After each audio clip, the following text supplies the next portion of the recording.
Hi, and welcome to the Future of Dermatology podcast. I'm your host, Dr. Kamangar, board certified dermatologist. We are here to talk about anything and everything dermatology related. You'll hear from me and my guests who are dermatologists, physicians, experts, scientists, residents, and medical students in the field of dermatology. We publish weekly, so if you like what you hear, hit that subscribe button and show us some love, and thank you for joining us. Hello, thanks for joining us on the Future of Dermatology podcast. Today, I'm joined by Katie Haran, one of our wonderful medical students. Katie is in her third year, also doing a clinical research fellowship at the UCSF Psoriasis and Clinical Trials Unit. Katie, thank you for joining me today. Thank you for having me. I'm super excited. I got to learn a lot about a really cool topic before this podcast, so I'm really excited for today. Yeah, this is fantastic. So I'll give a little lead up to Katie and then I'll just let her take it away. So basically, we read this article that came out of the Taiwanese group from Taiwan about the risk of retinal detachment in patients with vitiligo. So the reason I think this is so interesting is that we think of melanocytes, melanin pigment in the skin all the time. Like as dermatologists, we do that all the time. We don't think about it too much in the eye, maybe except for maybe uveal melanoma. We see some of our patients that get melanoma in the eye. When we have melanoma patients, we tell them just get your eyes checked once a year. So in a way, we kind of broach the topic, but we're not like super actively thinking about the pathophysiology of what pigment cells do in the eye versus we're like, the masters of it in the skin. So this is interesting in that regard, but also the other interesting piece is that we have conditions like, let's say, psoriasis, where we know there's a lot of under the skin, beneath the skin findings. It's not just a skin limited disease. There's inflammation of the cardiovascular system, metabolic syndrome, arthritis, all of the above. Vitiligo, we know there's associations with like other autoimmune conditions like thyroid, alopecia areata, other types of autoimmune things, but we don't necessarily kind of, or for me anyway, I don't always go to, well, if you don't treat it, these other bad things could happen necessarily. Whereas we say that to our psoriasis patients, right? We're like, no, don't leave it untreated. Vitiligo, we're like, obviously, let's treat your vitiligo, but I don't know if necessarily like, but if you don't treat it, this and this will happen. And I still don't think we know that, from this study, that it's, definitively you're going to get retinal detachment if you have vitiligo or anything like that. But it's interesting that it creates a new topic of conversation, I think, as to like, maybe we should be treating things more aggressively because there is this kind of maybe possible emerging risk. The other part that I thought was really cool about this trial, and Katie's going to talk about the specifics of it a lot more. So it came out of a Taiwanese group, and in Taiwan, they have a national healthcare system. I think I visited a couple of dermatology practices back in, I don't even know, maybe 2010 in Taiwan. And I was like, oh my God, what is this? So basically, they have a national healthcare system, like over 98% of their population is on it. And which is like incredible. Of course, they're much smaller. It's a much smaller place than the US, but you can just see what healthcare is going to done, right? Everybody had like a health insurance, a health card. Anywhere you went and any doctor, they would kind of put that into the system, and everybody had access to any MRI, any note, anything that's been done by any other doctor anywhere else. So it's just this like wealth of knowledge. So they basically tapped into this database for this study, which is so unique to have these population-based type of data. I'm going to go off on a whole tangent here now, but basically in the US, we are starting to have this. They're getting these like patient identified pieces of data from big health centers that we could do these kinds of trials on. So that's another piece I think is so cool, that this group had that kind of data where they could just follow a bunch of vitiligo patients over a decade and then say, okay, like how many of them got retinal detachment? Was it more than the normal population? If you it controlled for things like blood pressure and all the other reasons you would get retinal detachment, and even without those risk factors, there was a higher risk. So super long lead in, but Katie, I'll let you take it away from there. And just tell us more about what you're, and then the other piece was, I kind of was like, okay, I need to contact the smartest person I know, and that's Katie Haran. And I said, Karen, can we Katie, I just got here. Like, Katie, can we figure out what's going on here? And then the other piece that we talked about was, could we look into the oculocutaneous albinism, the OCA literature, and see what we can find? Because that's another condition where we know melanin is affected, and there's blindness and decreased vision. So we know there's lots of kind of findings there, and that's what Katie looked into. I'm just going to tell us about all the amazing things she found. Yeah, no, thank you again for having me and for kind of bringing this topic to my attention. Because, like you said, I'm here at UCSF working in the Psoriasis Center, and so I'm primarily focused on psoriasis. And so and I'm from, Reno, Nevada, so we don't really have very much unique pathologies, especially dermatologic. So I honestly haven't been exposed to a lot of vitiligo.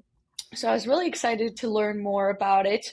And as I like looked it up, I realized just how much is unknown actually about vitiligo. And so I think it's a really interesting field. And I think that, like you said, the whole concept of Taiwanese medicine and this, ability to access all of these charts is really interesting. I think it's something that, we're kind of privileged to also have here at UCSF just because of our large like patient database, our access to de-identified records, and also just like a general population and community willingness to participate in research. I have a lot of patients, that I see from my studies who are they say that they purposely come to UCSF because they want to help better, research. They want to help other people with psoriasis. So honestly, I think that this is just a really cool concept, like you said. And so, yeah, this was a paper published by Chen et al. And it was a retrospective chart analysis of a Chinese population with vitiligo to look at kind of the increased risk of retinal detachment in these vitiligo patients. And so they found a 1.44 fold increase after they adjust for age, sex, and comorbidities, increased risk in retinal detachment in patients with vitiligo. They also found that there was an even greater risk, 1.57-fold increase in these patients if they required treatment such as phototherapy, corticosteroids, immunosuppressants, etc. So that kind of suggests that these patients who have more severe vitiligo are then and requiring treatment are then having an even higher risk of retinal detachment, which is really interesting because it kind of shows that the more severe the vitiligo is, the more highly correlated it is with these eye pathologies, specifically retinal detachment in this paper. And then the best part of the paper, in my personal opinion, is that the risk remained consistently high over a 10-year follow-up period. So that's the cool thing where they were able to use that, extensive retrospective chart analysis and show that this risk remained high over a 10-year period. And then they kind of, in the discussion, as all papers do, they kind of tried to propose why they think that this may be happening in vitiligo patients. Because, like we said, there's still a lot unknown about vitiligo. And so one of their proposed is that, there's the melanocytes are showing a dysregulation in their redox reactions. And so there's a production of, ROS, reactive oxygen species, that are leading to melanocyte, damage and autoreactivity, which is then somehow also like creating this pro-inflammatory state, which is, leading to increased risk of retinal detachment. So it's kind of this balance of, reactive oxygen species and ocular inflammation, and is just all of this leading, therefore, to the increased risk of retinal detachment. And so, like you said, there's OCA, oculocutaneous albinisms, and those are more, syndromic albinisms, so associated with Chidek-Higashi and a couple of other syndromes, and they present with nystagmus and a lot of other issues. And that kind of plays into the whole idea of melanocytes being derived from neural crest cells. And, neural crest cells results in our neurons, our sensory neurons, our Schwann cells, a whole variety of different things, also a lot of the cells in our eye. So that, potentially it's this embryologic relationship between the melanocytes, neural crest cells, and the development of these ocular pathologies. I think, kind of an interesting thing to think about is that, in these patients with more syndromic vitiligo, there's research been showing that you have your melanocyte, and then in your melanocyte, you have melanosomes. And in those melanosomes, you're going to, the melanocytes are producing the melanosomes, and the mature melanosomes are producing pigment. And so, where along the pathway of the production of this melanin is the problem occurring? And in a lot of these syndromic ones, it's occurring, they have the melanocytes, but the melanosomes aren't functioning, and the enzymes involved in the production aren't functioning. Well, in vitiligo, it's a loss of the melanocytes themselves. And in my research, I discovered that the kind of development of these melanocytes in the eye stops and is totally complete by the age of roughly 2.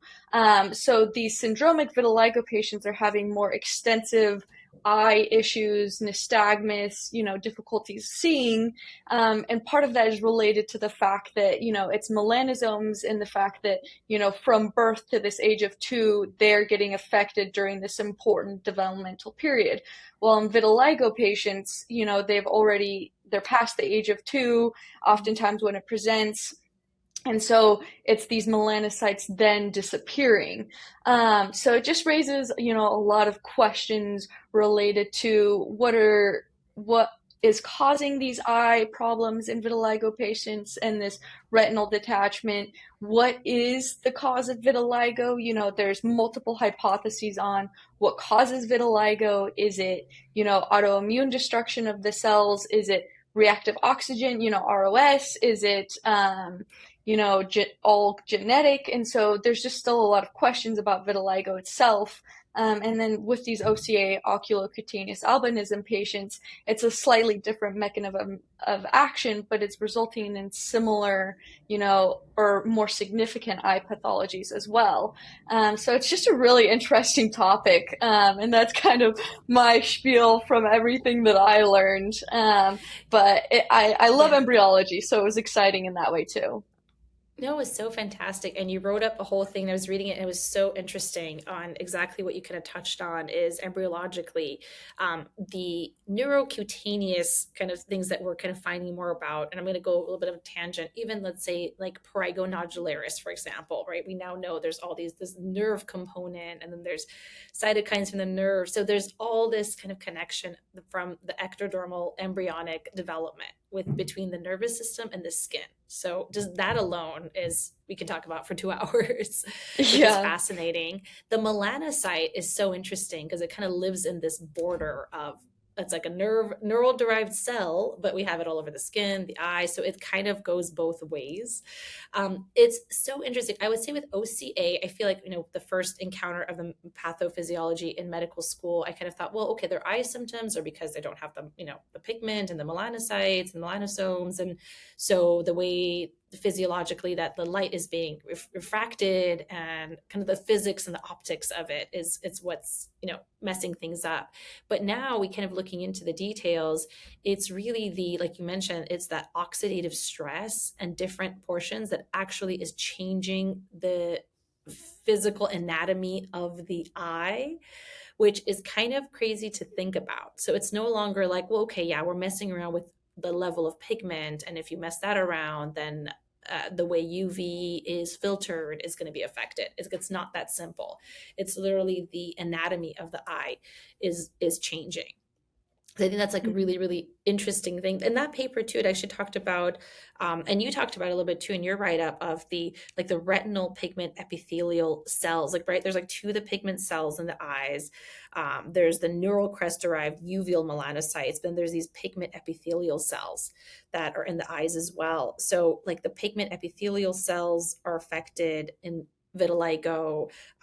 There's like decreased thickness of the choroidal membrane and the melanin, and it's like there's these full on, like the anatomy of the eye is changing. And I can't say I'm an expert in it or fully understand it. We should have one of our like ophthalmology colleagues come on and really go over what that means. But I think, like for me, I think about psoriasis and the joint. So we think about, okay, you could maybe potentially not treat psoriatic skin if you want, even though we know now inflammatory markers, it's not good to have inflammation in your body. But when it hits the joint, we think very differently about it. We're like, okay, you're going to get joint damage that's not going to be reversed, and you don't want to lose joint because that, affects your mobility. So we're like, once it hits the joint, you hit it really, really hard.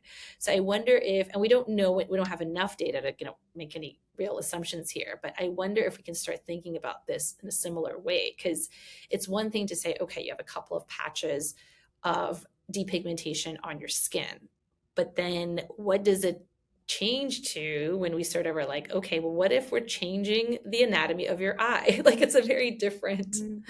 it changes the kind of, the mindset of how we kind of think about these things. I think it's still pretty early. Like you said, we still don't have a lot of knowledge about even the vitiligo mechanisms and what exactly is causing it. The reactive oxygen species you brought up is so interesting. Like, we know that is a component of vitiligo. There are kind of different trains of thought of treating vitiligo, and I think there's been papers on even using super high dose antioxidants, and like that's the way to go. And then others say no, you have to go for the anti-inflammatory portion because it's more of an auto-inflammatory, autoimmune kind of condition. But the crazy thing about it too is also the effects of the melanocytes on just basically oxidative stress, which we know in the skin that happens too. Like, patients who have red hair, light skin, they have more pheomelanin than eumelanin. In the eye, there's a combination of eumelanin and pheomelanin. So if you have more of the pheomelanin, it's eumelanin protects you. Pheomelanin can actually turn on you. Like, if you have damage, it not only doesn't protect you as well because it's just not as big of like globules, physically blocking UV, but it also, when damaged, starts this like reactive oxygen species cascade where it starts spewing out like oxidative stress in the surrounding skin, which is probably what is just driving skin cancers like crazy in our patients with like really lighter skin.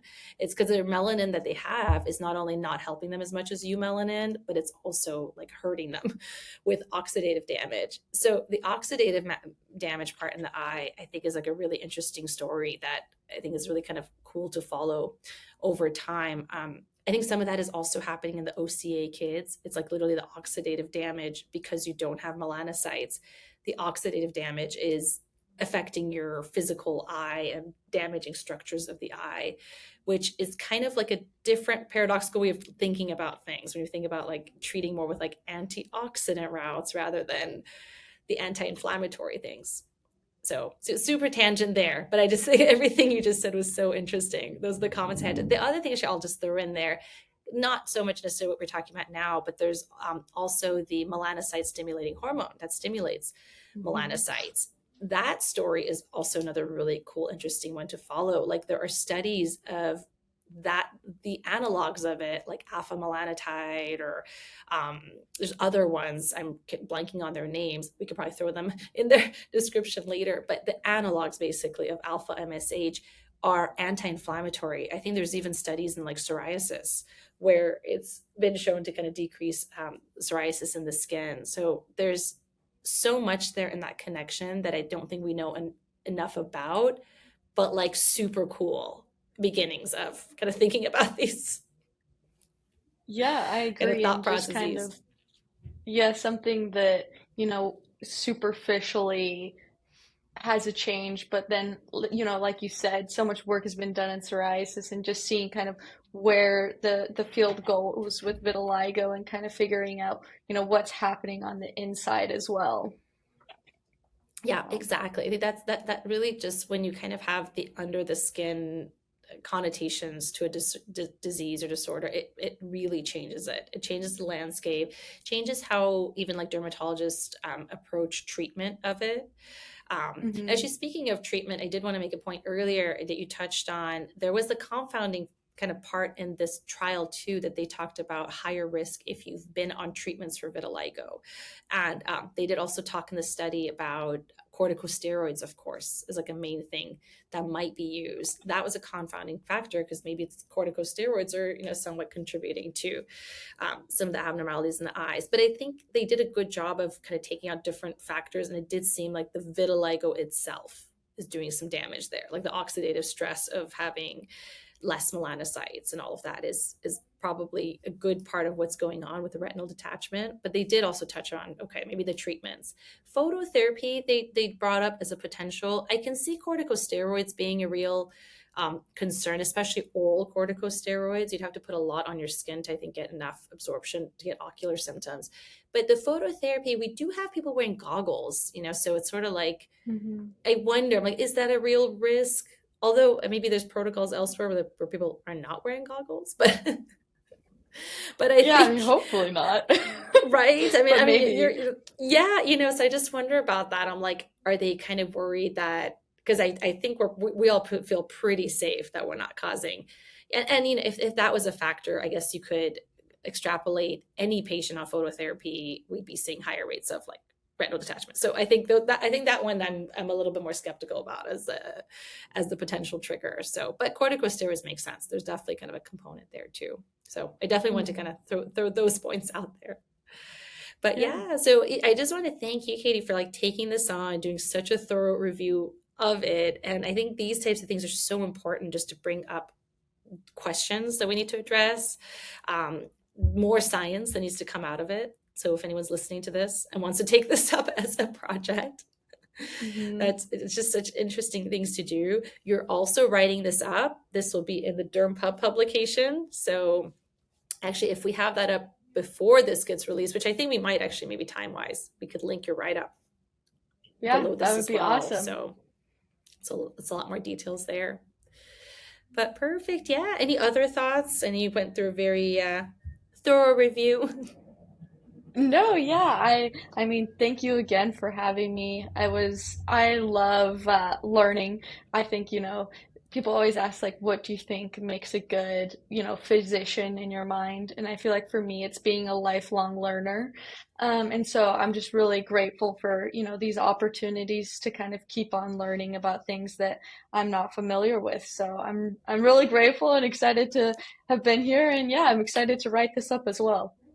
No, that's fantastic. And you are so like amazingly on top of it. I'll ask a question like, Katie, what do you think about this? And then like 15 articles come back fully cited and you put notes on it. So it's just so incredible that I think you have, and that's probably a skill set that you've honed over time. Not everybody has that super organized, super detailed, and just you get to the like nitty gritty of what needs to be studied, and it's just so amazing to see. So thank you for all the help that you're doing of kind of digging into all the topics that we kind of come up with. Yeah, no, Perfect. I love it. So thank you. And actually every episode we do, we always at the end ask what we think will happen for the, or what we're excited about for the future of dermatology. So we should throw one in there too. What do you think? What would you say for like the future of vitiligo? What would be like exciting to see happen? I think, That's a big at least question. from my, it is, at least from my research, and who knows if this will ever even be possible or if it'll kind of be a one-way answer, but the true kind of mechanism of action of vitiligo and what's causing the disappearance of melanocytes. Again, it's probably so multifactorial with genetics and inflammation and also autoimmune destruction.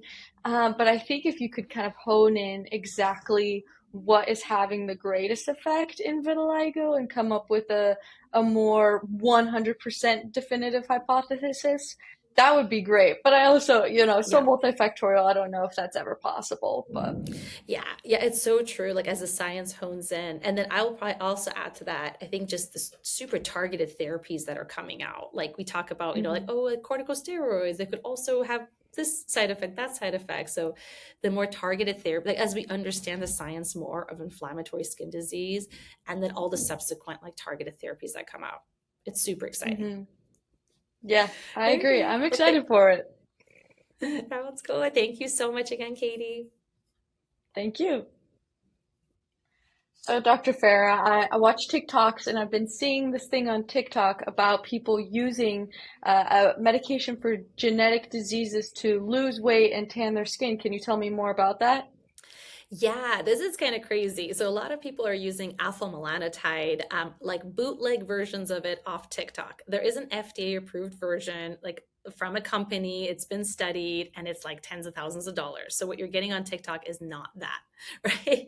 So people are using it unregulated, which I don't endorse. It can increase the risks of like headaches, migraines, all sorts of things when used at dosages that you don't know, and basically just unregulated. Because when we use it in clinical settings, it's under really, really tight scrutiny, and we know exactly what dose we're giving you and what kind of effect you're going to have. So it's kind of called the Barbie drug. I don't recommend it. Don't do this. Don't get it off TikTok. It's a bad idea. Good to know. When looking superficially, there aren't many similarities between your eyes and your skin. Even when we zoom in, the similarities are unclear.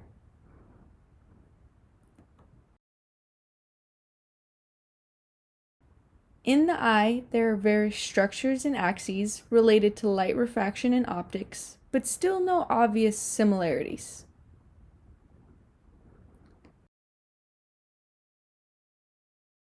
However, if you take a look at the same picture of the eye in terms of melanin, you begin to realize that maybe your eyes and skin have more similarities than you thought. This raises the question, in the diseases of melanin, should we worry about the eye just as we worry about the skin?